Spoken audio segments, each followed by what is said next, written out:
put a lot of thought and a lot of consideration into everything that I carry with me every day. I always carry a Mylar blanket. It's good for shelter, good for warmth. You never know what kind of a situation you might find yourself in if you're in an urban emergency or a disaster. Being me, I always have a spare backup camera. I love to film. I love camera work. It's just my passion beyond survival and bushcraft. Also, I always carry my Kershaw bruiser.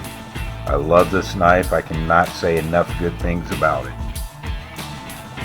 It's stood the test of time, and it's just a wonderful, wonderful tool. Also, I carry with me a Lenstatic compass, military grade. The uses for that are obvious in navigation. It's not as easy to get through a city as one might think. I always carry a Bic lighter. Again, that is for fire starting. You may have to do that in an urban situation also, if you're stuck in a location for a while. I carry several different types of flashlights. I carry, of course, a headlamp. I carry one of these in both my urban kit and my wilderness kit. They're invaluable, give you hands-free.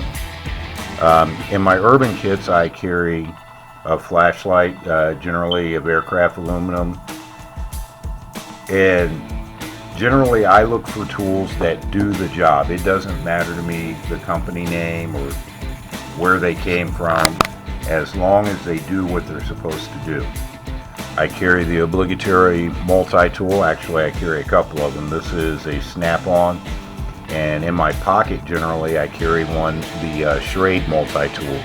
I know, Schrade, but they've never failed me. Their knives nor their multi-tools have I ever had a problem with.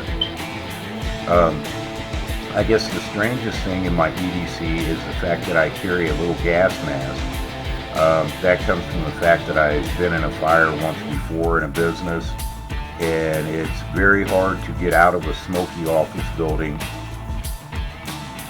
and be able to breathe at the same time. It can be very difficult. Any of you that may have been in that situation know exactly what I'm talking about. So when I was putting together my urban kit, I decided it was probably a good idea to add that into it.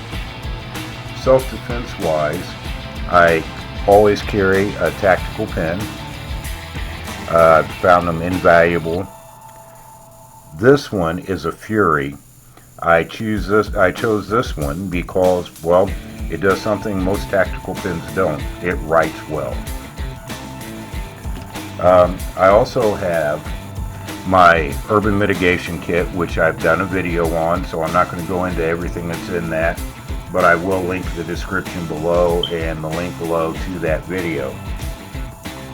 Another thing that I carry that might seem a little strange is this little four-way key.